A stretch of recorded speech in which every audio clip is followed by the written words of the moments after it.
on TV no more, you know, because I've seen videos of, like, you seen the fake Tom Cruise on YouTube? No, no, no. There's a guy whose YouTube channel is just like him being fake Tom Cruise. He looked like Tom Cruise, he sounded like Tom Cruise, Oh, for real. but it's just some guy somewhere, you know what And I just mean? doing it. Just doing it. The world is too. It's too. It's exciting and scary, but it's scarier Mm-hmm. than exciting. Oh, I feel bad for these kids. Oh yeah, no. It's like they don't even. They're a generation with bad posture. You know what I mean? True that. They're this generation Yeah. is, which is good in some ways, but bad in so many other ways. We don't even know what the real consequence is for all this shit Mm. that we're.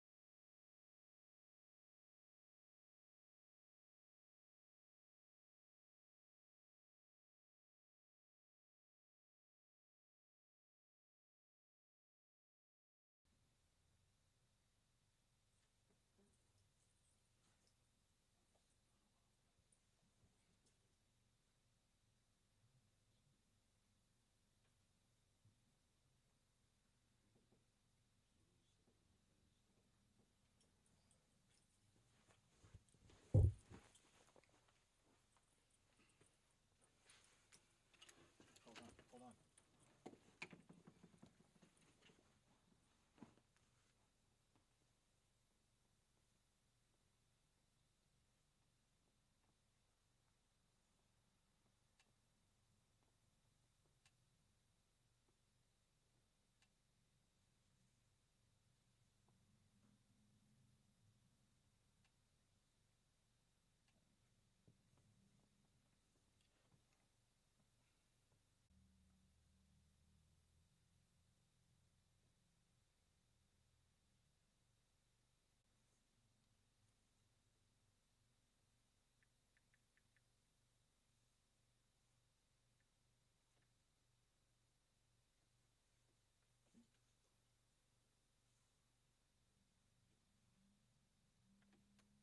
Cold open.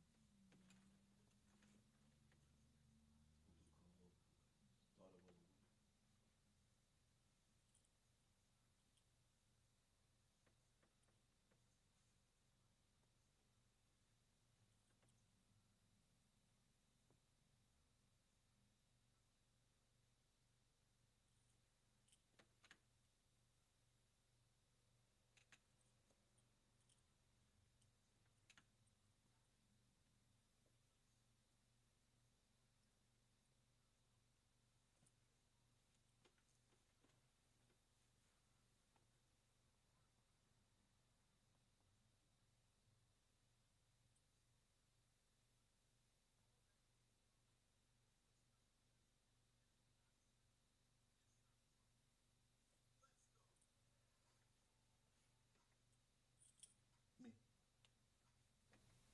What's going on, everyone? Welcome to Klepcx FM, brought to you by WeAreCritics.com, a place where we talk about movies, television, and pop culture. And if you're into this kind of thing, make sure you hit that subscribe key and that notification bell so y'all can be up to speed about everything that we talk about here. Now, I want to welcome you all.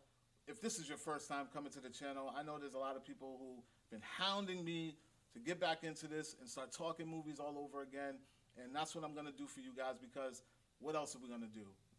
It's a cold world out there, and we need something to escape and kind of have some fun with our friends and just shoot the breeze and just have a good time. So I got to introduce somebody who's really special. Um, Actually, I got two special people here, but there's one person here who I haven't seen in a while, who some of you may have known from back in the day when we first started doing this movie talk thing. I'm talking about my man Miggs. He's in the building right now, and I'm happy because when we get together and we start talking this movie television thing, it's bonkers, it's wild. We have a good time. So I'm happy you're back, brother. Hey, thanks for having me. And I hope that we can continue doing this, going further. We can expand over back to the Critics Talk. Oh yeah. The Critics Talk days. But we're here at Klepcx Live, and we got another guest who's in the building, but we're gonna get to that in 1 second. But we got some things, man. We do. The industry is going bonkers right now, but it's been a while, so we got to catch up. what have you been watching? Where have you been? What have you been watching? Oh, I've been heavy into my TV. You know, I've been catching up with my HBO. The Max, they call it now. Yeah, let's get it right. The rebrand. I've been watching Max. It's a rebrand. Right? We don't use the H word no more. So you know, they have some big season finales, series finales, matter of fact, because Session's done with. You know, 4 solid years, and Barry, right? Barry, it's wrapped it up as well. Man, they're doing some great TV over there. See, I started Barry. I watched the first 2 seasons. Actually, I watched the first. It's three. I want to say 4 seasons of Barry. The last one's 4. Okay, yeah, so I binge watched the first 3 like crazy. Like it was just a regular random Sunday, and I was like, you know what, I want to start something. And I pressed play on the first season, and I didn't stop. It's a strange show. It's a real strange show. Yeah, but Bill Hader, you know, he brought it. I don't even know why I like watching that show. This last season, he did a lot of directing. I directed the whole season, and they came out wonderful. Yeah, I couldn't get into it. Like I started it, and from where it left me in the last season, I just thought that whole dynamic with the mob dude with the bald head. Yeah, it's really weird, man. It's so strange. I just couldn't. I couldn't. So I'll eventually get back to it. There's more shows that I fell off that you wouldn't believe. Oh man, we're gonna have to talk about this because we watch so much that if I go back to it and it doesn't like make me feel the same way it made me feel when I fell in love with it, I'm immediately just checked out. Like for example, Ted Lasso. I did not watch the final season. I did not watch the final season, and it was just because I was kind of over it. And that's a big show. It's a good show. Like the first couple of seasons are really good, and then the second season I was just kind of like, whatever. I'll get to it when I get to it. But I will get to it, and hopefully we'll probably talk about it. But for sure, I'll tell you one show. Tell me that I know you know about it. Tell me that I'm hip. Oh, I know what you're talking about. From. Listen. And this is not just because I know a lot of you guys see me that I'm talking to the cast and, you know, I'm getting, you know, a little bit of the perks and stuff. This is not a paid commercial. From is a fire show. And I only know one other person other than you that watches it. It was my man Nick, Mayhem Madness, who will be Shout out to joining Nick. us someday. He'll be here, I guarantee it. But he was the one that told me about it, and I kind of forgot about it. And then, you know, when the studio reached out, I was like, you know what? I got to check this out. I got to check it out. And the first season was fire. Like, I'm like, that cliffhanger at the end. Yeah. Dude. Big time. Big time. And then, you know, now I'm in season 2. And so far it's on pace. It's cool. My mind hasn't been blown, but I'm into the characters. I'm into what's going on. And I can't wait to see how it wraps up because hopefully we're going to learn something we don't already know. But, yeah, I like From. From is where I'm at right now. Outside of the stuff that's in the theaters, but From is really been the show that's really been holding me on. I also caught up on Yellow Jackets, too. Okay. I've been dabbling in Yellow Jackets. The thing about Yellow Jackets is it's such a great show. And then, you know, with all this writer strike stuff going on, I'm kind of like, it's going to be on the shelf for me. Like, if it comes back, I'm going to definitely put it on the shelf for a little bit because it ends in such a way where it's like, I know there has to be more. Right. That's how it ends. So it's like, if you want to set yourself up for, you know, nightly feelings, cold sweats, wanting to know what's going to happen in the show, maybe not finish season 2 so fast. Take your time, pace yourself, watch 1, get to 2 when you can, hopefully closer to a season 3. But I'm telling you, it's that good that by the time you finish, and then you come to realization that I might not be getting a season 3 at all. Some shows don't bounce back right after a writer strike because we had some big RIPs the last time around. This went and was it Heroes? Heroes suffered the most. Heroes was one, and then they rushed my all-time favorite TV show. What was that? They rushed it to an end because they wanted to finish it. 24. Oh, Kiefer. 24.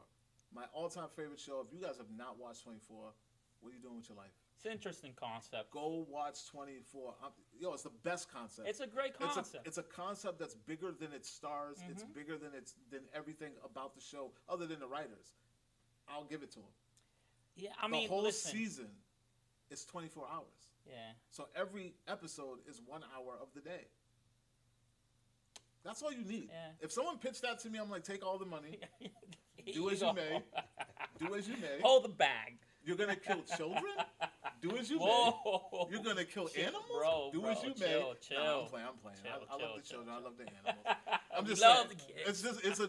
It's a dope concept. Like, and I was hooked. It was so bad that I would wait till the season was done. It's like, and then you watch it 24 because hours straight. This was back before streaming was like big. So you had to go out and get DVD box sets or go to like Blockbuster and buy like, you could rent like seasons and you had to rent them in pieces. Like I remember there'd be like four of the one season disc and you have to rent that and go watch it in order to watch. There was no streaming. You ever hit the limit and they're like, you can only take 3 of these, and you're like, nah, but I need 05. Nah, because I used to work at a video store, so I had the perks. So yeah, man, but yeah, the writer's strike, man. We're gonna get into that later. I hope something like this don't affect From. Or that other show I'm watching, Silo on Apple TV+. I've heard about that. Silo's interesting. See, I love how they bringing back the classic cliffhangers. Because that's another show that implements that. Rich people holding people hostages in a silo, telling them the world ended out there. You don't want to go out there. And who knows what's out, what's going on. You got Rebecca Ferguson. She's the lead. And Common's been killing it on that show, man. He's a guy who he'll make you hate that character. He's been a real shit in a lot of things. He has, right? What was a lot? He was in John Wick. He was in John Wick. And hated him in John Wick. He was in Wanted too, right? He was Gunsmith. He wasn't Wanted. Oh man, I remember him in John Wick and hating him like what? What? Like Common could be a badass. Common's a great actor, man. But yeah, I mean, it's good to have you, man. And we got so much more catching up to do. I know we're gonna take up the whole hour. Yeah, we'll do just this talking too about long. catching up. So let's get into these topics because, of course, you guys are here to hear about the craziness that's going on in the industry and the good things that are going on in the industry. So let's start with one thing now. There's a show, was a show that was recently canceled. I'm gonna blame the writing on it because it was getting absolutely bonkers, like to the point where the things that were happening in the show doesn't even go with what the show is about. It's a very popular comic strip for the CW. Okay. They took this wholesome, colorful comic and turned it into this dark and gritty teen melodrama. Oh man! And it was called Riverdale. Based on Archie and the gang, Jughead and the gang, Veronica and Betty. Man! I remember reading the comic strip. Didn't they used to have like the bazooka gum? They did. And they would have like come in with a little snippet. So, the show was ending. And if I don't know if you were catching up or watching it and still in tune with it, but it got crazy. I'm talking about so crazy that some of these characters got superpowers. Whoa, what? I'm not making this up. I did not watch this show like this, but I may have to go back. So I watched the first couple of seasons. I watched season 1 and maybe half of 2. It was good, but then it just got a little slow for me and it got a little weird. So I was just like, whatever. I thought it was cool that they would kind of have like crossovers between that and Sabrina. Because a lot of people don't know that Sabrina was introduced in the Archie comics. So she kind of like spilled, not full on in the beginning. I think they may have done universe. I think they might have done a crossover like later on, but I already checked out. They did. But when I checked out, I would see little crumbs on the internet about I don't remember which one, but Betty or Veronica, one of them had like telepathic powers, and dude. I'll never go back to that show. And I love superhero stuff, but if it's not DC or Marvel or Image or any of the known comic, superheroes, I'm not watching that. Yeah, definitely jump the shark. You can't do that to a show that just doesn't have it in its origin. So the show ended recently, it ended. I'm pretty sure it's gone. Thank you. But that wasn't the end of the Riverdale gang, though. Where they at now, then, Klep? Apparently, they're somewhere in India. Because Netflix has backed it's not a reboot or a revival. They're just doing a version, like a Bollywood version of the Archie gang. And it's called The Archies, which is named after the band in the comic that Archie had. They were like Josie and the Pussycats type deal. I got you. So there's an Indian version of the Archie gang called The Archies. Now, I don't know much about this. There was a teaser that came out. I didn't really watch the teaser because I really don't care. It's not for you. Yeah, it's not my thing. But I thought it was pretty interesting. So I need to know, what do you think about them? Because it happens all the time. The UK, we take their shows. Yeah. They Come to Office was Yeah, one of them. that's right. What else? Euphoria was another one. Oh, I didn't know about Euphoria. Not the Utopia. Sorry, Okay, not okay. Euphoria. Not the what's her face? Not Zendaya.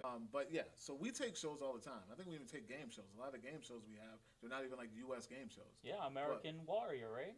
Really? Right, American Ninja Warrior. Yeah, that started in Japan. And we put American Ninja Warrior. Yeah, there's just Ninja Warrior, man. OG. Okay.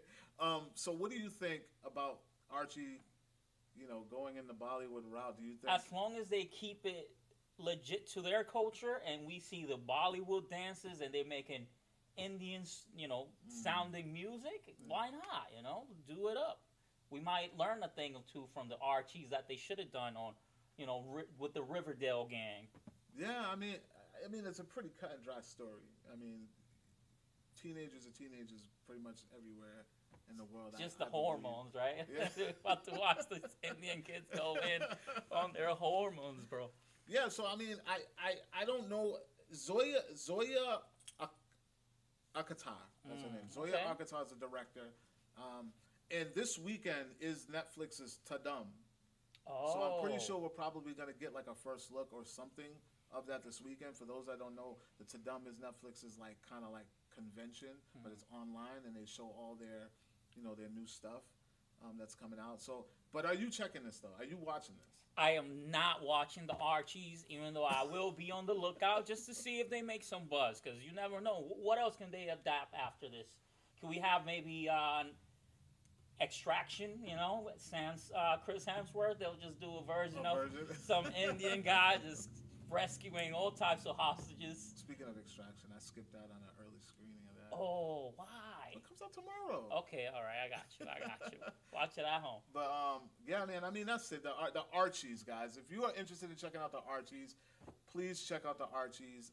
This is the lovable gang right here. I don't know, man. They look the part. Is that Jughead? Maybe he got the hat. Which one's Art? Is this Archie's got? Nah, hair? Archie's over here, bro. Oh, maybe yeah. He's got like a reddish with the striped shirt. I'm not familiar with these characters, bro. Is that a Betty? That looks like a Betty. And who's Veronica? Veronica always had the dark hair. Betty was always like the. Hey man, shout out to them. I mean, they gotta look. They gotta look. I don't know. They gotta look. Archies, guys, look out for it. It's coming soon. They'll probably, like I said, most likely be a trailer or a full trailer this weekend and Tadam on Netflix's thing. But yeah, that's all I gotta say. Let's go. Let's get to the next topic, though, Al, man. Shout out to Mega too in the building, man. Hey. My guy Al Mega is in the building from Comic Crusaders. My guy. My guy. Everybody gotta have a guy. That's my guy. That's my guy. So listen, this is funny.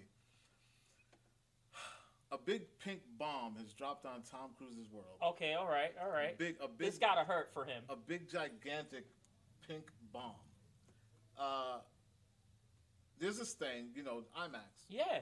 And Tom Cruise has always been like the guy that's kind of like, filling the IMAXs lately. He does. He brought life back into the movie game. With Top Gun Maverick. Yeah, people love that movie. He brought the 40 pluses out. Right. He brought the 40 pluses out. They say that he's responsible for bringing the pandemic, to a close. I mean, listen, at one point, all these movies was out on streaming first. And ever since Top Gun, we back to the theaters, man. So I gotta give him his credit. So, there's 2 movies coming out with high praise, buzz. People are going crazy. One of them is Christopher Nolan's Oppenheimer. Okay. Which is about the atomic bomb. Yes. And we know how Christopher Nolan does it. The father of the atomic bomb, yeah. Trailer looks epic, by the way. Then we have Gerda Herwig? Barbie's movie. Right. Which is visually eye-catching. Oh, of course. It looks like a candy store. They got Ryan Gosling with with bleach blonde hair, man. How weird does it need Somehow, some way, this film has grabbed the attention of IMAX, and it's going to be on a lot of IMAX screens. I personally wouldn't go see it in an IMAX. No, there's not a see there like that. It's going to pop regardless of where you watch it. It's very bright. It's very colorful. It's not exactly Mario Brothers, you know what I mean? But Tom Cruise has a problem with this. What's that, Klep? Because they're taking up so many of the screens that there are not enough IMAX screens for Mission Impossible Dead Reckoning. This is gonna be a big one too. You know, he's been But- working hard at this. But for a it's minute. more of a rumor. I mean, he's not. I haven't heard any like official like him and them. Yeah. But like, I mean, listen, Tom Cruise is Does a he make a legend point? in the game, he's a bro. legend in the game. I respect, I No, love no Tom. doubt, legend I was in like, the nah. game. I was like, nah. Nah, bro. Listen, he needs to push his way and bring out the Scientologists, folks, to put some pressure on the IMAX folks. You know what I mean? Because we can't. What you gonna watch him on your TV? You can't watch. What is it? Dead Reckoning? You can't watch Dead Reckoning on a little TV or on a regular cinema. Nah, man. You need all the screen you can get. So Barbie, get out of here with that. I mean, I don't know, man. I get his point. He has points to make. I'm saying. I don't think that he deserves. Like, it's not like. I don't think it's because of who he is and what he's done. I just think that there should be enough screens for movies. Like, this year's been so, like, oversaturated with blockbusters. Like, you don't even have enough time to go enjoy anything because there's so many movies coming out. Like, box office is suffering, and everybody's thinking it's because nobody cares about the movie. Like, I think that Fast X would have done very, very well if the next week it wasn't getting Little Mermaid. Yeah. And I think Little Mermaid would have done very, very well if the next week I'll Spoon alone, that entire month, it was like a banger dropping. Say that, or should I go see this Fast X? Like, most That's people, about family though, so that's definitely. I'm sure most families would pick, Fast X. coming from as far as like there should be enough screens to be shared. The money's gonna be made regardless. Like, you don't need 12 screens to make your money. People are gonna go to the theater. If they can't get it the first week, they'll go the next week, or they'll go. Like, people go to move multiple times. Like, I just feel like there should be more screens available for people to see things, or share screens. The fact is, there's just not enough screens for everybody, and some movies gonna need to move. And I truly hope that this is the wrap. This is the last two. Yeah. So like, come on, man. He has anything to say? You I don't think I was a fan. Man. I don't think he has the right to do that. Let others shine too. If he helped bring the industry to light, so let the industry shine.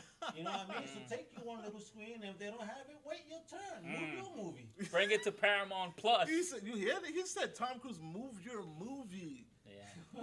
What? Nah. Yo. It's not happening, bro. You may have some people looking after you this weekend, bro. You can't talk bad around it. That's all right. Almega no longer is a part of the Klepcx the show. We don't stand these screens. I mean, I know that they're on timers and things like that, but there's got to be a way to share these screens, or hey, share markets. Move them around markets. Like, I highly those movies are so different. I highly doubt that. I don't hope it's Oppenheimer because Chris No, Nolan. I need that. You know what I mean? need Chris that. Nolan comes around with these flicks every 10 years or so. Like, how long since the last one? It's been a while, right? Tenet. Yeah. Tenet. What's It's Tenet? been a minute. It's been. It's been like 6, it was 7 Tenet- years. Tenet came out during the pandemic. Tenet. Oh, that's right. It dropped in 2020. Wow. But he sat on that one for a minute. Yeah. So he didn't Well, drop yeah, it. He yeah, had yeah. it done, and he didn't drop it just because he's like, my movie needs to be seen in the big screen. Weren't they trying to? They were trying to do the double. They were trying to put it on streaming and in the theater. I'm glad I saw it in the theater when it dropped. Oh, that's Yeah. a I saw that with Wade. flick It was right good. there. It was good. Yeah, that's a flick. But yeah, I mean, what do you guys think about this, man? I mean, Tom Cruise is kind of tight. He's kind of upset that there's not enough screens for him to show Dead Reckoning, because I know I want to see Dead Reckoning, and I need to see it in IMAX just for the motorcycle scene. Yeah, that's all I gotta say about that. But we have a special thing that we're going to be doing with WeAreCritics.com for all the movie fans out there, especially the TV fans out there. We got a commercial that I want you guys to see. Check it out, and we'll recap. And when we come back, we're going to have the man, my homie, the writer, actor, comedian, Orlando Baxter, is going to be chatting with us about all things comedy and all things in the industry. So I can't wait to do that. But first, check out my homegirl, Jelly, and we'll be back.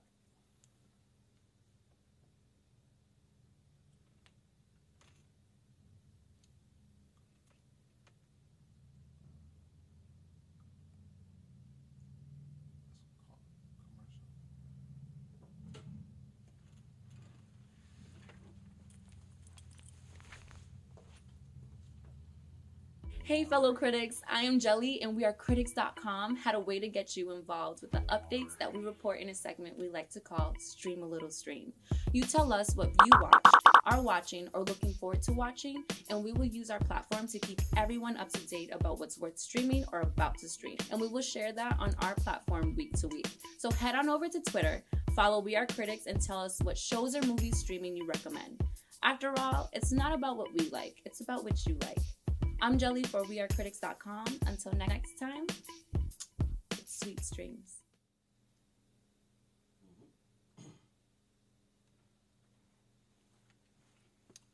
What's going on, guys? Welcome back to Klepcx FM live.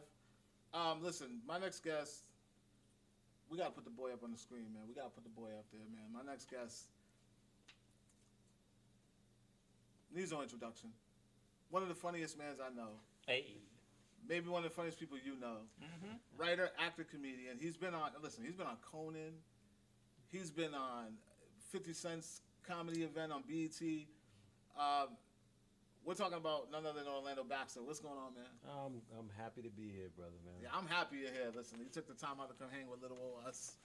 No, little old you guys. I'm sitting here being educated on the TV and movie world I've been missing out on. I've been sitting there taking notes. All right, Tenet, all this other stuff I gotta get down. So I mean, you just came off tour though, man. Like you on not a tour, but you on a cruise, right? Well, that's kind of like a tour. That's definitely a tour. It's kind of like a tour. Toured around Alaska. That's what ice glacier to glacier. That's what I was doing. Tell me what's that experience like right now, man? Like being on that, like just being away from home, period, and being able to share what you do with people who don't know you. Yeah, the good part of it obviously is, I get to perform stand up and perform in front of a bunch of different people, different places. I think the cruise was out of Canada, so there was a lot of Canadians on there. And sometimes you want to just see does the material work in front of people from different countries and whatnot. The hard part, I guess, would be the being away from home. You know, I literally came back today after 2 weeks, and I'm still on Vancouver, 4 hours behind mindset, and then I'm home for like 2 days and turn around, and then I'm off on the road again for another 13 days. Wow. Yeah, so it's busy, but it's a blessing, going from, I was a high school teacher for a long time. I don't know if people know this, but high school teacher for 12 years. So to go from classroom to the stage, that's my, it's a major difference. You know what I mean? How often, and I always wonder this because I know like a lot of comedians, they do hundreds of sets, sometimes maybe thousands of sets. How often do you change up the material, and do you ever just use it to test new material? Oh, definitely. So it depends on the shows. Like, it depends on the type of shows, really. So, like, maybe on a cruise ship is more like a corporate type of show. So I'm a lot more selective with the material that I use because people on a cruise, they're not necessarily there to see you. You're just part of entertainment. So I'll be a little bit more conservative, I would say, because some of them are family-friendly shows. Whereas when I'm in a club, and that's what I've been do the majority of the time, I'm on stage, so I can that's workout time for me. So a lot of times I'll go in and I'll be like, I have ideas that I want to do, and then it's just kind of testing them out, see how they work. So I change up the material a lot, to answer your question. So I recently I saw one of your stand-ups. I saw the live at South High. The live at South High. Al, can we get that graphic up? The live at. No, brother. Keep going down. Keep going down. Keep going down. Keep going down. There we go. There we go. Yeah, so yeah. I saw your show. I wasn't there. Yeah. But I caught it on YouTube. Watched it in its entirety. Yeah. How much of that is actually true, man? How much of it is actually? Yeah, because it was some bonkers. I'm like laughing like the Cat Kid and. Yeah. A lot of my stand-up is based off of just real life things that I've been through. Yeah. So like obviously as a comedian, I'll exaggerate a little bit. Yeah. But the Cat Kid is 100% true. And I think like what teachers know, just I don't care. I performed in many countries and had different educators come to different shows, and they can relate to some of the same things. It's just another country. So most of the stuff is absolutely true, but obviously there's some parts that I embellish. I'm a comedian. I gotta exaggerate a little bit. I assume that there was like a lot of teachers in that audience because like the stuff that he was saying, like people were just dying laughing. You had like the principal was in the building. Yeah, the beauty of that first of all, I might probably be the first comic to ever do a show, do a stand-up special at my old high school that I graduated from, and the old school that I worked at. Oh, Wait, you worked at South too? I worked at South too. Oh man. And, So my last you were the detention teacher at South. Wait. my last 2 years, that's when I Were you left. my teacher? No. Well, you went to South? I went to South. When did you graduate? 03? No, I went to South in like, I was teaching at the all school when you were probably at South. But I graduated from South a long time ago. Okay. And then I taught at South from 2012 to 2014-15 school year. Wow. But that whole time I taught at the all school. I taught at Sullivan Middle School. Okay. And then, but that's what I'm saying. I went to South. You know what I mean? So I'm probably the first comic that probably performed at his old high school that I actually taught at. So the people that I was talking about in the special, that was the current principal at South, Jerry Creamer, his son, Jeff Creamer, the coach that I'm talking about in the special. That was my old basketball coach. He's retired. He just came back to the show, and I was kind of talking to him during the special. Oh, nice. Yeah, so it was dope. It was a dope experience. That must have been wild. I was thinking, I was like, should I go? Should I go to that? I think my brother went to one that you did. Yeah, your brother be going. Yeah, your brother's like, that's showing my love. guy. He shows you mad love. He man. went to one. I think it was at the casino. Yeah, he went to Mohegan that Sun. one. Yeah, He didn't even tell me he was going. So yeah. he didn't even tell me he was going. So Yeah. He checks him out. I appreciate him so much, man. Shout out to Shabu. So you started doing the comedy thing. Now you're working on tour. But one of the projects that you came out with. Yeah. And we gotta throw that graphic up too, man, 'cause Salesman. It's Yes. a movie that you worked on. Yes. It's you and who else is in this? Corey Rodriguez. Corey's in it. Yeah, my buddy Will Noonan, Tukey Kavanaugh, and Stash over here. Starvis. The big dude, right? Big dude, yeah. Very funny comic. All comedians. So essentially, people don't even realize we decided to just make this movie during the pandemic. Yep. So put it together, sat down, went over a couple of ideas. Shout out to Rob Pooley and my man Luke. I'm forgetting Luke's last name right now, but that was the directors of the film. And we all kind of contributed to the writing, and then they kind of just took it over and kind of did it. And I just thought I didn't. To be honest with you, I didn't know I was gonna have a big part in it at all. Okay. I never acted. Yeah. Right. Okay. So I'm gonna give you my live critique. Let me know. I told him. Hit him with I it. told him when he Let me came know. here. I got my taser. I saw Let the me movie. know. I saw the movie. Talk to And me nice. listen, this was during the time because it did come out 2020, right? 2021. 2022. It dropped. 2022. Yeah, Okay, yeah. so last year. yeah, It dropped so- in January. Yep. I remember immediately when it dropped, I threw it up on Amazon. You guys can watch this movie on Amazon now. And I'm watching this movie, and the whole time it's giving me a vibe. Because I've seen so many movies, and I'm analytical about movies, and I understand where they come from. I can tell where the budget was. I can tell where the writers were. I can tell, why a director chose this over this, because not every movie is made to give the same experience. If you don't go see, for example, an Avengers movie or a Fast X movie and then expect to get the same thing out of an indie film. Indie films are more personal, and you can see influence in indie films. When you see a major film, it kind of just comes off as like cheap carbon copy. When you watch an indie film, you see influence. That's where my mind goes. When I watch this movie, and it's so ironic because I have this poster behind me. Yes, of course, yeah. It feels like Clerks. It 100% It was legit inspired by Clerks. feels like Clerks, like, and in a good way. Yeah. Like it's not a copy of it. It just has that same vibe, that same kind of dialogue, that dryness, that authenticity. Everybody slays. Like, everybody does their thing. Like, there wasn't like one person in this movie where I was like, I probably would have went with somebody else. Like, it's weird. And you say that you're not an actor, but you carry that character like really well. Thank you. Like, you are the lead of this movie. Like no one else. Like when I'm following the story, I'm following your character. And it's not because I know you. I just like, one of my favorite scenes in this movie is when you share the conversation at the bar with the guy, and he's just like nailing everything about how you're feeling at that moment. I was like, who wrote that? I would say my man Luke, Robin Luke wrote. We did some of the dialogue, but a lot of times it's like I was learning, man. Like, I was like, all right, this is dialogue. This is the character I'm trying to play. Because I didn't, if you notice, I wasn't like necessarily like a funny character.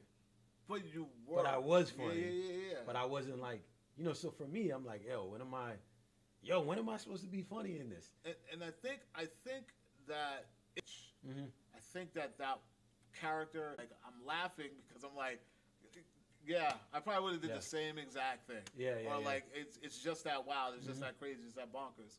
But that's what I took from it. And you didn't need to be that because of the colorful characters around you. Of course, yeah. So, yeah, and that's just my take on it. Like, that's my live critique. Okay. I think this movie is a banger in a sense where it's very grounded. Like I said, if you're gonna watch this movie, you're not going into this to watch a Kevin Hart comedy or I don't know who right now, but it's dialogue. If you're familiar with like Kevin Smith's work, and it's dialogue heavy and it's conversation between friends and real life situations that you could probably just chuckle at, this is the movie for you, because that's literally what I took from it. So I thought it was a good one, and I hope there's more in the future. More movies in the future or whatever. But and you said you wrote a little bit of this too, right? Yes, so, definitely. Okay. Just like, like I like after this movie, obviously my confidence went up, and also the appreciation for acting, and I decided, like, I started writing a pilot for some. I just finished some pilot with my good friend Tommy Dwyer, Worcester comedian. Okay.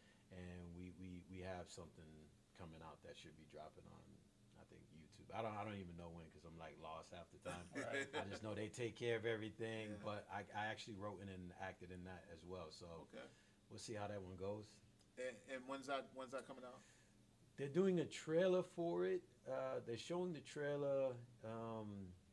There's this Worcester, I think on Friday nights they're starting to show a movie every night right downtown. Oh yeah, they do the outdoor thing. Yeah. So that At the Commons. At the Commons. So Yes, the sir. first week, I think Tommy's one of the hosts. Yeah. And I think he's going to be showing the trailer for the show. The show's called Hollywood. Okay. And it's basically about a dude that kind of semi-made it in Hollywood, but then he gets caught up in the scandal and he has to come back to Worcester. Oh man, that sounds cool. Yeah. So it's different. It's fun. Yeah. So I'm definitely. We don't really see stories like that. And I love to see, the hometown Yeah, love, yeah. obviously, Yeah. live. And it seems like it's something real big with you, because you came back to your old high school, right? Like where you taught, where you went, and you did a great show there, and now you're bringing back the shine onto your hometown. So it seems like it's a common thread for you. Yeah, pretty much, man. Like I still live here. Yeah. I'm just on the road a lot, but a lot of times people think you have to leave. Sometimes you have to leave your hometown and your home city to work and to do your thing. But in terms of like, there was a point where people were like, you're not gonna make it unless you go to New York, unless you go to LA. Yeah. And I think the game's changed enough to where it doesn't apply in every situation. Yeah, I think that the term is you don't gotta leave. You just have to be consistent. You have to be consistent. If you stay consistent and you have discipline and Perfect word. you have tunnel vision, anything is possible. Yeah. I stand by that. I've done things, and it's all based on consistency. Because like I live right here in the area as well. Yeah. That's what I'm saying. You're doing your thing. I don't have no reason to leave home, because home is comfortable. I like coming here and laying my head and just relaxing and decompressing. Yeah. But when it's time to go to work, I hop on that plane and I go to work. Yeah, and exactly. That's basically it's consistency. For anybody out there that doesn't realize that, like you said, you don't have to leave. Mm-hmm. You just need to be consistent and get off your butt and go. Mm-hmm. You'll be back. People will be waiting for you. They don't got to know your business, but at least be consistent. Yes, keep it going. I agree with you 100%. So okay, so I want to talk more about the industry because Mhm. you've clearly seen a bit of it in Mhm. your field, and we spoke a little bit earlier about this about the comedians and that thing like there's a thing going on right now with the whole writer strike. Mhm. Are you in the union? I'm not in the union. Okay. Do you care to be in the union? Eventually, Okay. if Is that I a- keep that's a getting good goal? reviews like this, Hey. Listen. I'm telling you, it's not, and it's not fluff because, like I said, I approach things differently than other people. Mhm. This is not a bad film for what's going on and how it's put together. Like, it didn't feel like this was like low budget. Mhm. Like, even just watching it, I'm like, wow, y'all really did. Like, when did you do this? Like, Yeah. you know what I mean? Like watching it feels like it was put together very well. The editing, Yeah. the sound. I'm big on sound. Mhm. Audio is like if the Yeah. sound is off, then it's like nah, because I done. can kill everything. But yeah, nah, it's really good. You guys knocked it out the park with that, and I was shocked at like how quiet Mhm. it was. Like even locally, like I think that a lot of people, you guys got to put a campaign behind this and do a little more like screen it. Yeah. Other than I don't know if he's anybody who actually owns this. Who's Who is owns it? It's kind of like I think Rob and Luke are the guys that like the main guys that direct, but we all own a percentage of it. Okay. And it's that's why we were able to get it on Amazon Prime. Yeah. But to me, it's just I looked at it like, yo, this is an opportunity for me to grow, and Do something so I different. just did it. Yeah. Some of I'm working with my friends, just do it, just learn. Mhm. But yeah, I just. I think I own it. Hey. I better own it. I think a part of I own Trey's, that. yeah, Trey's got that. That's me up there. You got this percent owned. I got that. You might own the S and the A because it's on that Yeah, side. but I do agree with you. I do think that I wish we had a bigger push Yeah. behind it. Yeah. We start like last January. We had like a little bit of a push in Boston Globe, and we did a movie screening that was successful. But then it's just when it gets out into the world, then what happens? Yeah, And sometimes that's where you need the money to continue the push before like a wave kind of picks up. How was it from what you realized outside of people that know you? Yeah. How well was it received? It was. I'll keep it 100 with you. I think that when I watched it personally, I was like, all right, it's all right. that was my attitude. That's tough. Listen. I'll be honest with you. Critic. That's how it should I'm be. like, Yeah. I'm like, yo, this all right. It's cool. But when I went to the screening, I was shocked by people's reaction from watching the movie. Wow. You know what I mean? Like, because sometimes you just think like, it's okay. Yeah. If we get a couple chuckles, I'll be happy. Yeah. Yeah. They were laughing. I couldn't believe they were I'm laughing. telling you, it hits, man. It Yeah. hits. Yeah. Especially Very- this guy. Oh yeah, no, he was hilarious. This guy, man. He was wow. Yeah. The whole like the book thing. Yeah, and with the book. This dude had followers. Like this dude had a cult. Yeah, no, I was very surprised, and I in a good way. Yeah. You know what I mean? In a good way. But like I said, I'm so used to with stand up, I control everything. Yeah. So I'm like, all right, well, It's man, different. Yeah. it's yeah, different to yeah. kind of let go. Like you have no control over it. Yeah. You know what I mean? Like, you So don't know how they're gonna edit it. I you don't know what they're gonna do. Yeah. But I think I learned a lot from this film. Like I said, being like new to acting and understanding like it's your responsibility to take that character and advocate for that character. Like when you're in that movie, like because like sometimes there were points with the dialogue where I realized now that I should have been more vocal about like or had some little pushback because you're really fighting for this character that you're trying to represent. Yeah. And I didn't know that. I just was like happy to be. Oh, I gotta read this line. Let me just read this line the way, even though it might have felt a little bit weird to me. And they would tell me like encourage me, but I'm like, nah, they setting me up. They're gonna kick me out by the end of the movie. So I was like, I'm gonna just play it low. But But yeah, I learned so much from doing that movie. That's good, man. No, it's definitely something to be proud of to have. Mhm. To be like, yeah, I did it because yeah, I thought you guys nailed it. I thought it was a good thing. So back to my question about like the whole, being a part of the writing Yeah. team Mhm. and everything like that. Like how does that affect? Mhm. Because the writer strike is like a big thing right now, and a lot of people are even talking about actors like Ryan Reynolds, who's known for improv Mhm. when he's on set. He's not allowed to do that. Mm. Can't do that because he's in the union. So, Yeah. and if he does, they said there's a loophole where he can use it when the strike is over, but he can't use it before the strike is over. So if they do takes where he improvs, they could just put him in the can and hold on to them. Can't do anything with them until the strike is done. Mm. So, as a comedian, and I know you're not in the union, but Yeah. how does that strike affect comedians when they're working on material? Because I'm sure there are comedians who might be in the union. Are they not allowed to do stand up? No. I think that's because comedians are not necessarily a part of the Writers Guild. You don't have to be in the Writers Guild. I just look at it like any writer that is a comedian, they're probably like, all right, this sucks, but I'm gonna go do more stand up. You know what I mean? Like, I think stand up is, we don't have a union.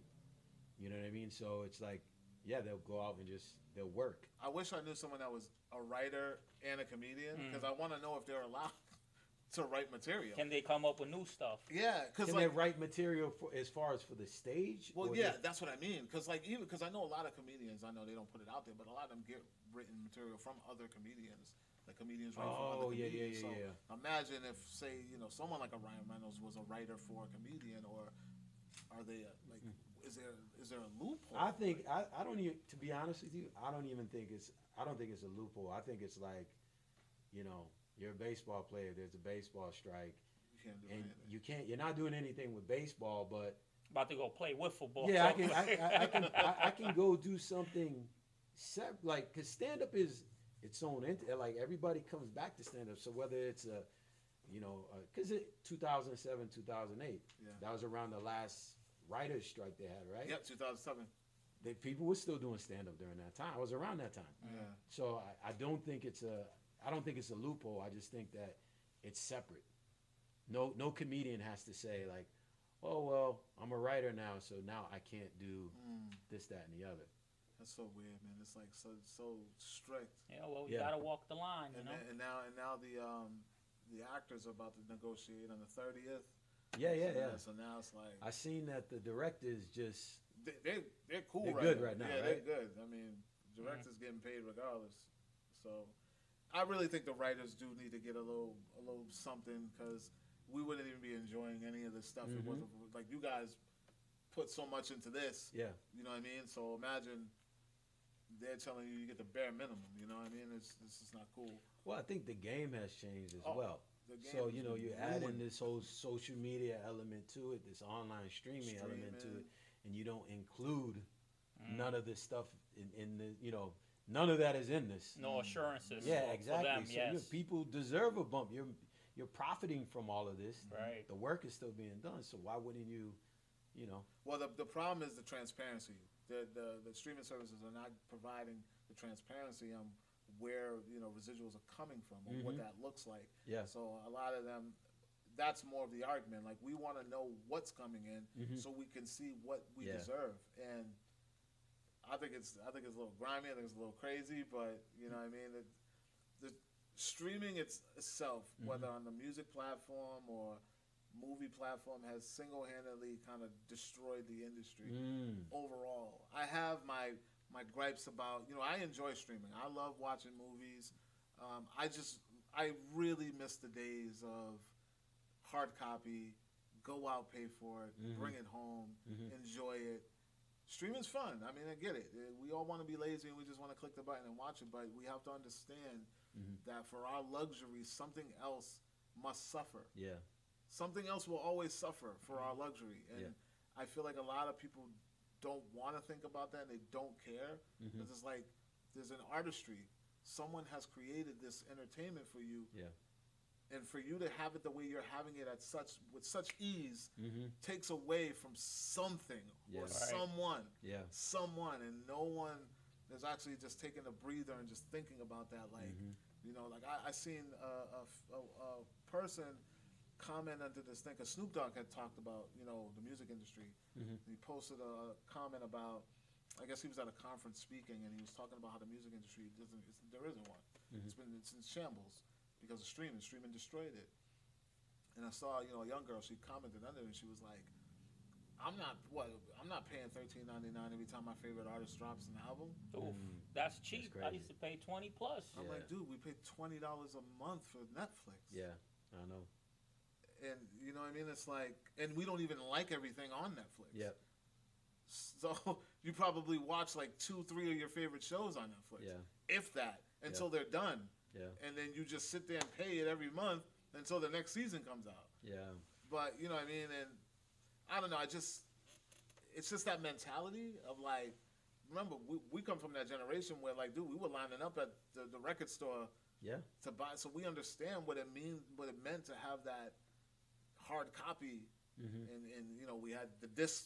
Flip through the artwork. Flip through the artwork Yeah, and for stuff like sure. that. So we're just in a place right now where people just don't understand. Like, it's out of sight, out of mind. It's things that you don't think about. Mm-hmm. Like what we said when we were talking about how when we watch the comedy, we don't think about the long hours and the practicing and the Yes, there's a muscle lot that- memory that it takes to entertain a crowd. Mhm. We're just enjoying that laugh for that hour Mm-hmm. and not thinking about, damn, this dude probably does this every day or every weekend. Yeah. Oh, he's been doing it for years. Yeah, and Different crowds. It's battle tested, yeah.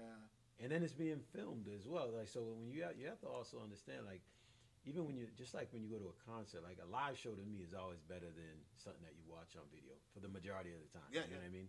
And it's the same thing with stand up. Mm. Like, so some people will watch a special and they'll be like, it was all right. But they don't realize that, you know, the guy's killing live in that audience. Yeah. But it almost like you kind of you don't take that into account. You're just like, that wasn't good to me. Just move on. Have you ever been heckled? Oh yeah, I just had a conversation about that. I've had my share of heckles. Yeah. And it's a funny thing because it's like, depending on where I'm at is how I approach the situation. So if I'm on a cruise ship, it's more of a corporate show. I'm a little bit more relaxed. Yeah, you can't get at them like I that. can't get at them. I mean, you can. Yeah, I mean, you He can, can. but I might not have the job the next week. But if it's at a club is like open sea. It's like, Yeah, all right, yeah. bro, like, You came out with your girl. I'm about to rub. you really want therapy after the show, right? You gonna want to fight me in the next 5 minutes. Yeah. But I think a lot of times what people don't understand or what hecklers don't understand, and this is why some comics go at them so hard, is they're taking away from the other people watching the show. There's They a don't- whole audience. They don't realize that. You know, if you're anywhere with your loud, drunk relative and they messing up the movie that you're trying to watch, they think they add into the movie. You'd be like, yo, shut the hell up. Yeah. And everybody in the comedy club wants to say that. They don't have a microphone. And so it's your job to kind of like shut them down. But a lot of times people are so drunk, they don't even realize they're interrupting the show. That's wild. That's so wild. It is. It's a wild life. But I've been heckled before. I think heckling ain't bad. Bombing is bad. Mm. There's nothing worse than getting booed or not hearing anything. I think not hearing anything is well. You know, it's like drown. You know, like you ever like start swimming, and you know, when you're a kid when you can't really swim that well, and then you get to the point where the water's like a little bit over your head. You try to like backpedal it. That's bombing. Like bombing is like you reaching for anything, a rope, a person. You trying to get back to the. So bombing is crazy. And I have one. There's this place in Boston called Slade's. I don't know if you ever heard of Slade's. I've heard of it. They do stand up there, and I remember I was in stand up for about a year, and I had been doing some of like the local, like some of the local clubs that were more kind of like. Demographic wise, it was more mixed, or even sometimes more leaning more white. Slaves is all black, and our people, man, you either gotta be funny, you gotta be funny. Ain't even got no choice. Yeah. So I made the mistake of going in, and I remember there was like a picture on the wall, and I mentioned something said something about the picture, and I think the person in the picture died or something. Oh. And I was messed up from the get go. From the get go, something was up with the picture, and I just know it was just silent. I didn't get nothing, and I'm sweating, and 5 minutes seemed like 50 minutes, and I was like, all right, this joke, because like I said, you start. I'm going right back to my jokes now. Reaching for everything. Going for my highlights. Yeah. And nothing's working. So then, but I was only on for 5 minutes. So then it was over, and I got off stage. And I'll never forget this. I got off stage. I'm sweating. Got off stage, and people were like, I heard all the sound effects you don't want to hear, the body effects. But the host gets on, and he says something that blew. He said, man, I never received so many texts saying, get this motherfucker off the stage. I was like, I went from feeling small to like disappearing, bro. And that was tough. But, I came back a couple months later, new attitude, no comment on the picture. Wow. And did my thing. And, but it can be rough.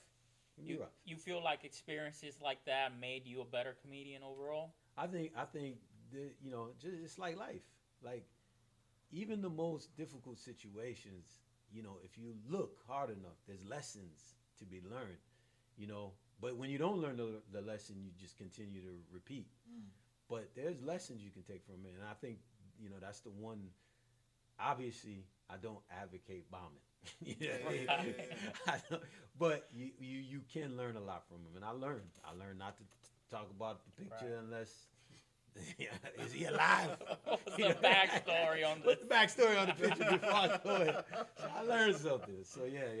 But it's been a wild life, and like I said, I left teaching 2014, 15 school year, and I haven't looked back. And I had the opportunity to perform in about 13, 14 different countries. And it's weird, like, to be in Australia or to be in South Africa or to be in Estonia, and they know English as they're, not Australians, but like, or Estonia, where it's their like second or third language, and you're just kind of like trying to see if your jokes work with this crowd, and it's a bugged out experience. But once you get that laugh, and you're like, oh, I'm good, man. I'm home. Okay. I'm in Paris, just chilling, just sitting on a chair, just telling jokes about Braybrook Valley, making people laugh. You know what I mean? Like, so it's a really bugged out experience. So just figuring it out, That's dope, man. And I want to talk about this. The BET thing. You had did this thing that 50 Cent was doing. The whole thing. 50 Cent. Tell me about that experience. Like, how did you even land that? Like, so that was cool. Yeah, it was dope, man. Like, so, sometimes it's just like you said, like you're in the game and people know you or this, that, and the other. So there was, I guess, one of the producers had seen me perform at Gotham. Okay. And he just he was producing on that show, and he was like, yo, I know somebody who would be a great comic for the show, and they just called me and reached out, and I just went and did it. But I have weird experiences like that. You know the movie All Day and a Night on Netflix? Yeah. I'm in that movie. You are? It's the weirdest thing, right? So some guy calls me up. He said, hey, Orlando, man, I seen y'all in L.A. I thought you were great. Do you mind if I use a clip of you? Do you have a clip that you can send me? I want to put it in my movie. I didn't know what he was talking about. Yeah. I was like, yeah, whatever. But if you watch All Day and Night, there's a section right before he's about to get arrested at the end when he's sitting with his girl and he's commenting on the comedian on the set. That's me. I gotta go rewatch that. Yeah, for sure. Great movie too. It was a great movie. Yeah. Oh, look at that. So that's some inside consistency. There you go. Consistency. This is why we talk. This is why we preaching. Yeah. You got that. Yeah, you're right on with the consistency. Like, this is comedy is a thing I've been doing for a long time. I was doing it when I was teaching, and you know when you commit to something, you end up letting other things go. So, I was a coach for a while, basketball coach. Let that go. Let other things go, and then just started focusing on the craft, and just got. Met some really good comedians that looked out for me. A guy named Joe Coy, that would take me on the road during the summer when I would have my summer breaks. Whitney Cummings was another big comedian that looked out for me. Michael Yo. So there was a bunch of people that looked out for me. Yeah. That always felt like I had the talent to do it. Yeah. But I just was like, I'm gonna just make sure I get a pension and get my Right. years in first. So, Yeah. but yeah. So we're talking about the BET thing, and we can all talk about this topic because I think it's big news, but it's like wow news, and I'm still on the fence of whether or not I believe it or not. Yeah. So Tyler Perry, Okay. we all Yeah, heard we know Tyler. has somewhat. Well, it's been said that he's purchased BET and VH1, And VH1. and VH1, Wow. Okay. which a lot of people don't understand. Like those two properties were owned by Viacom. Viacom, Mhm. which also owns Paramount, Mm-hmm. which also I found out owns National Amusements, which owns Showcase Cinemas. Ooh. So, but there's no official statement. This is just the internet talking. A lot of celebrities, Yeah. like a lot of influencers and celebrities, are praising, giving congratulations and Okay. things of that nature. But no one has actually come out and No one said. has officially said it. I mean, he probably did. I mean, I'm not gonna doubt. I mean, the man's Yeah. pockets are deep. I'm Yeah, pretty yeah. sure He if got the money. If he wanted to buy BET 3 times, he probably Yeah. could. I mean, he's running the app anyways. Everything on the Yeah. app is Tyler Perry. Yeah. BET Yeah. Plus, man. Yeah. So, what do we think? Like, what do we think about BET as it is right now? Because it's not what it was when I first. Yeah. When I first found out about BET, listen, I remember I was probably like 8 or 9, maybe. My brother and I used to go to North Carolina to visit our family, and every summer we would go there. You know, we would watch music videos, and I always realized that there was a music station that was playing black music. Never occurred to me. I was like, I didn't know what it was. I was like, the music's different down here. That's all I know. It's like, it's not MTV. They're showing Yeah. different music. So then I would go home and then come back, same thing. And then one year I was in junior high, walk home from school. This is when I was in Sullivan. And I go home and I'm just flicking through the stations. And then there's like a black music video on. I'm like, who the hell is this? So I go tell my brother, I'm like, I think we got BET. And he was like, what? And I was like, because I don't know what this is. And this ain't MTV. Three this black ain't- videos in a row. What's I was like, going on? I don't know what it was. I just remember being in awe at the fact that BET, and then we were watching the station all day. Yeah. We didn't watch nothing else. Yes, Don't touch yes, the channel. Yeah. Then Rap City came on. Yes. Rap City, Oh, man. yeah, oh my The God. bass. Joe Cleasy. Yes, Yo, yes. that came on. I was like, listen, I ain't watching MTV no more. Yeah. No more Yeah. watching this. We weren't even watching MTV Raps. Because I think the MTV Raps was like on its way out the door at that time. So, yeah, we were glued to BET Yeah. from jump. And then we had, you know, TRL came out, and then we came back with 106 in Park. Yeah. I'm not going to lie. For me, BET kind of fell off when they came out with College Hill. Because I didn't feel like I didn't feel like our culture was meant for that reality TV. Reality TV was a different thing. It was in a different place of its own. But for me, because it didn't resonate. Could I throw something in there? I think that during that time when that happened, Viacom was when Viacom stepped in. Yeah. Because the original owner was, I forgot his first name, but I know his last name was Johnson. Yeah, they were all Johnsons. All of it, yeah. So they when they sold it, Yeah. obviously BET changed substantially. Dramatically. Yeah. That's when the 106 in Park came out, was like the answer to TRL. Yeah. And then, you know, they came out to College Hill, and I was just like, it didn't vibe with me. I'm Yeah. sure it did vibe with a lot of people because there were many seasons. Yeah. Many people were watching it. But for me, that's when it was kind of like, BET isn't. I wasn't just like MTV.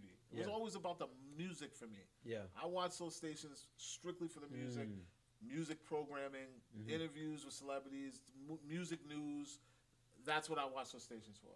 And when they steered off and started doing all these like reality TV and all this other stuff, it just wasn't for me. Yeah. So then now, how many years is this? It's like 30 years later. 30 years later, and now we're getting the first black owner in 21 years. Do we think there's going to be a change? You do. I do. I think that Tyler Perry I think there'll be obviously more opportunities to have different black perspectives. Like I think sometimes you let one in on a station or whatever, or like a certain type, and then that's the only type that they show. But I think that with him at the helm of the station now, I think you'll have different forms of entertainment. Like like some people don't like some of the Tyler Perry shows. They're not like for it. They feel like they clown, our people or whatever. And then I just think that I don't think that that's all he does as well. Like so I think they'll have more opportunities to see different black perspectives on the station. I actually like seeing him act a little more. Like I was a fan of the Alex Cross, even though it didn't really take off. But I thought he did all right as that. Big shoes to fill, though, so it's all right. Yeah. I just really hope that this station gets back to both stations, like MTV too, man. I just feel like the only thing saving BET is that it's BET. It's black entertainment television. It's not music television. You know what I mean? They have such a wide scope they can look out of and do so many things. I would, however, like to see production value step up a little bit because everything's a little cookie cutter and the same. On all platforms, a lot of the TV shows or a lot of the movies are all produced the same. They all look the same.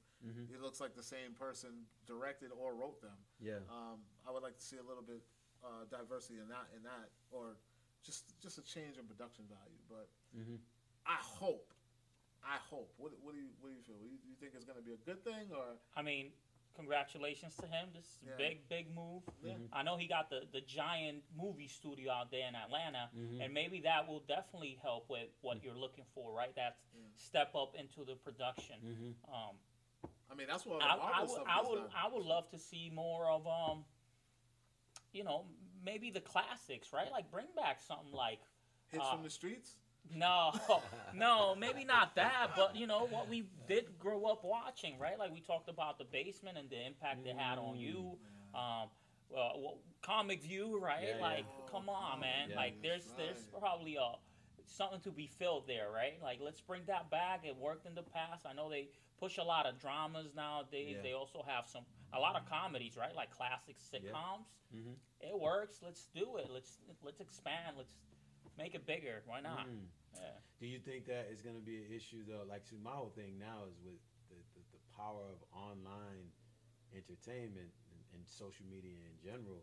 Like, we didn't have those as options either. Like, the fact that say like, oh my God, there's a couple black videos in a row. What is this? Now you don't need that. You can see what you want to see globally anywhere. Right. So where's the what do you have to do? Can you come back the same way, or do you have to create something that's so different? Speaking of coming, because they did just bring back Video Soul. Oh, they did with Donnie Simpson. Oh yeah, with the eyes. Yeah, Donnie with the eyes. Yeah, he's back. But I haven't had a chance to check it out, and it's only on the app. Okay. I wanted to check it out before we talked about it because I wanted to see how different it was. If they're not showing music videos, there's no point. Like. Music videos is like a thing that just, I don't know, it was just cool, you know what I mean? But now no one's even making music videos really. It's expensive. Like, it's not expensive. You can take one of these cameras that we're using and go make a music video. Do you think, but that's what I'm saying, like, so before you needed to go to these stations to watch the videos, but the fact that like if I want to see Conway the Machine, you know what I mean? Like, he's putting out they're just putting it out and throwing it up on YouTube. I hear you, but there's still a demographic. There's a demographic everywhere. You know what I mean? Like, you want curation? Is that what you're looking for? Somebody to put together these playlists of music videos and be like, look, this is the new hotness. I mean, it's never going to be the same. Like, you're right. Like, it's never going to be like it was because, like you said, we have the internet, things like that. Like, they tried to do that with MTV. They brought back Yo MTV Raps, and it was what they did that was different from it. I didn't like. They didn't show music videos. They didn't show music videos. They just had artists come in, they talk with the artists, and then the artists would perform live. Oh yeah. But it was like, but in the same time, they re-released the MTV Raps, the classic. Okay. So you can watch every episode of the old with videos, with interviews, and I watched that. I'm like, I remember it. So it's like, there's still, I don't know. I just feel like the transparency, the internet thing, it's cool and all, but there was something about structured communication with an artist that's doing something. Like how we're having this talk right now. Like we're learning more about you than they could probably ever learn from a post. Yes. Yeah. Or you going live. Like yeah, you're gonna be you raw and uncandid, on your social. But here we get to talk structurally and pick the brain and figure out. Like I don't know. I just feel like there's a part of the industry that's missing right now because they're surrendering to all the access that's out there. They're surrendering to it. They're like, well, what's the point? They're gonna put it on YouTube, like you said, or they're gonna put it. But there's just a difference. There was a difference there. Now let me ask you a question. Do you think that they would, there's like the idea of, like you were talking earlier about, this earlier conversation, we were talking about you were binge watching a couple of episodes or whatever. So if they did, what if they put like an MTV Raps out where it was like they had the whole season of it out, and then you can just watch the whole season as opposed to that wouldn't hurt because it's so weird because it was like listening to a playlist with interview breaks. Yeah, like I put it on Paramount Plus, shout out to Paramount Plus, and I watch the MTV Raps, the old school one, and I start from the beginning and it just plays and like I see a video that I'm like, oh yeah, and then they go right into the interview and it's blended, so it's like you get the Ed and Dre episodes, and then you get the Fab Five episodes. It's like blended. Yeah. So, I just think that it's different. I like that idea. They should possibly do it again, but just put it in playlist mode and let it rock. Like it's just that would be different because you would get the videos that you can get anywhere else, and it eliminates me having to go search for the video. Yes, that's true. Like I don't have to go, and then in a season, it's almost like the radio. So the radio plays the same playlist all the time. So they did the same thing. It was just a shuffle of all the same songs, but sometimes you'd hear it in this episode, sometimes you wouldn't. Sometimes you know what I mean. So I think they could get away with something like that. Like I think that would be cool. But I just feel like we got to get back to some kind of structure. There's no structure in the industry, so it's like no one cares. It's like no one cares. No one cares about our art. No one cares about where it took to do it or where it comes from because they just think I can just get it wherever I want, whatever, I don't care. Like, we need some structure, man. Or otherwise, we're gonna wake up one day we're not gonna have any entertainment because we're not gonna be able to get funded. We're not gonna have anything. Writers are gonna be like, I'm not doing that shit no more. Like, I mean, it's just I don't know. I'm just very passionate about the structure of the industry and what it used to be, and I know it wasn't always perfect. I know a lot of people used to get scammed and lawyers weren't there, and people, they just have their paperwork right. Yeah. But there was a sense of, excitement about not knowing, and then when you found out, you're like, oh yeah, and then, and even with artists not being able to make money the way that they used to because everything's so accessible. Well, guess how they got to make that money back? They got to charge $1,000 for a seat to watch them perform. You can't even go see your favorite artist for under $500 no more. Yeah, it's crazy. Like, people don't understand. They think it's a cool thing. Be like, yo, I got those tickets and you don't.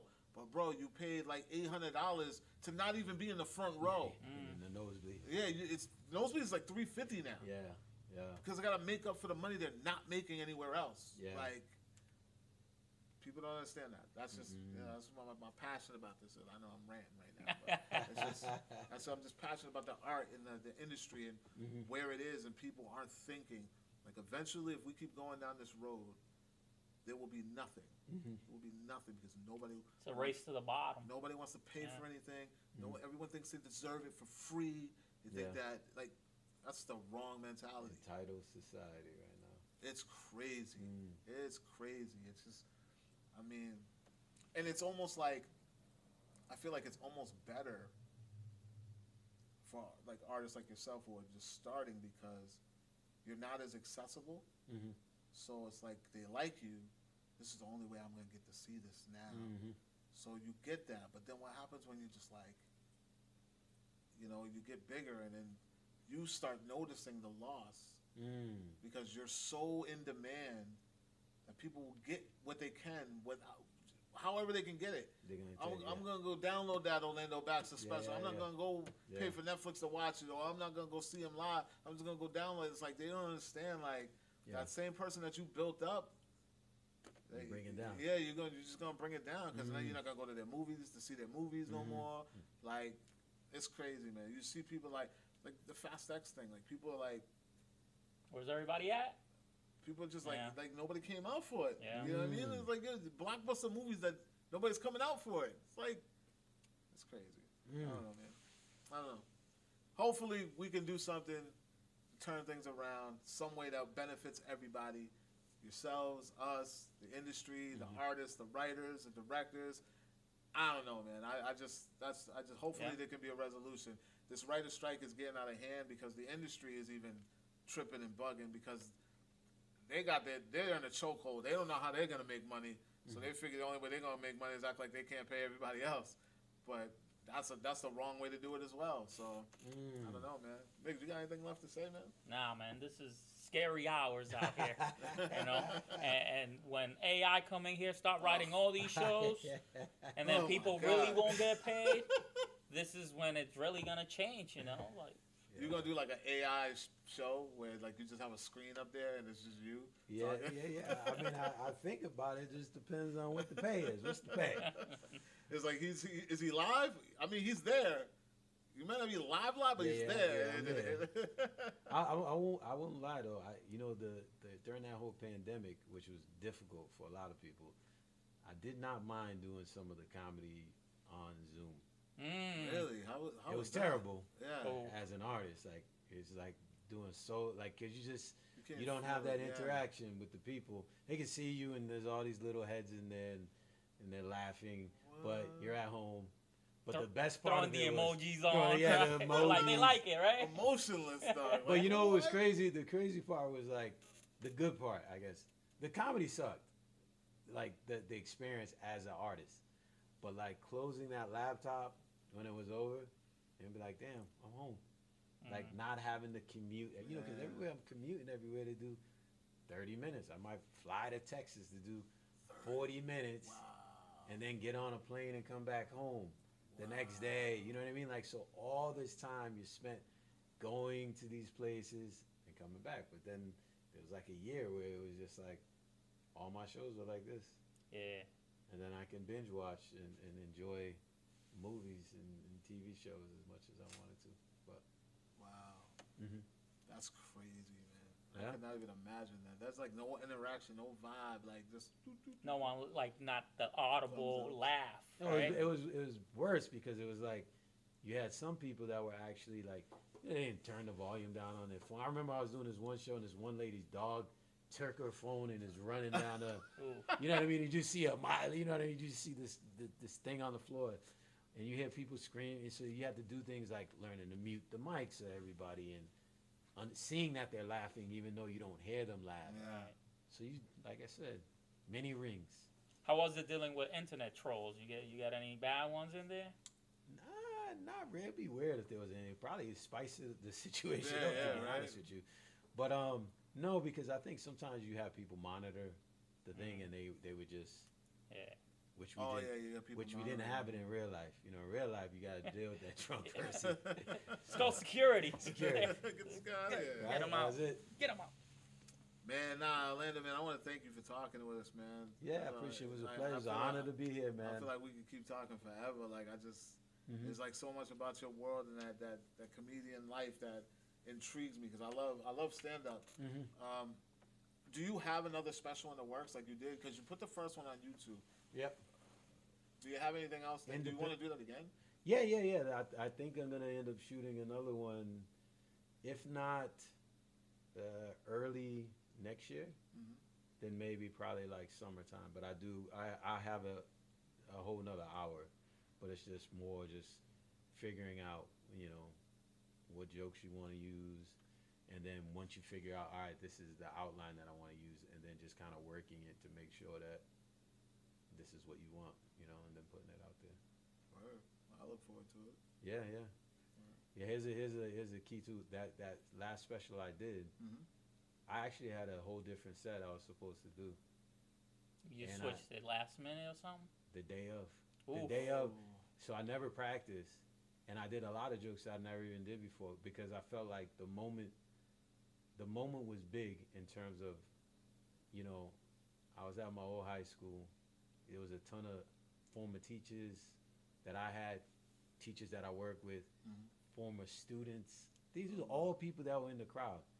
And I just felt like the moment was bigger than me just doing the set. And because I didn't know if I was going to put it out as a special. Like, I just knew I was going to record that night.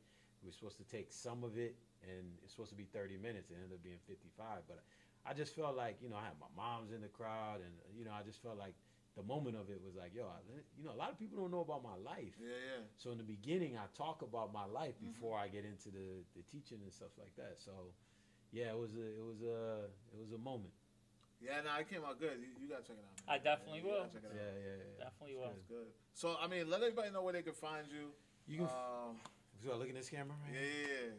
You can find me at orlandobaxter.com or on social media. My IG is Orlando Baxter Comedy, TikTok, just Orlando Baxter. You find me anywhere. Go to my website. I got shows throughout the year, and just come check me out, man. You'll enjoy it. Word. And listen, again, I want to thank you all for tuning in. I think there may have been some technical difficulties. I'm not sure. I'm not going to know until I go back and watch it, but I see some of my people. Shout out to Mayhem Madness. He was tuning in the whole time, and he let me know that something was a little wonky. But I hope that everybody was able to enjoy at least some of this. We're going to get it right next time. I want to shout out to my man, Miggy Miggs, in the building for coming out. Shout out to my man Al Mega in the back. I need a weight pot, man. Ooh.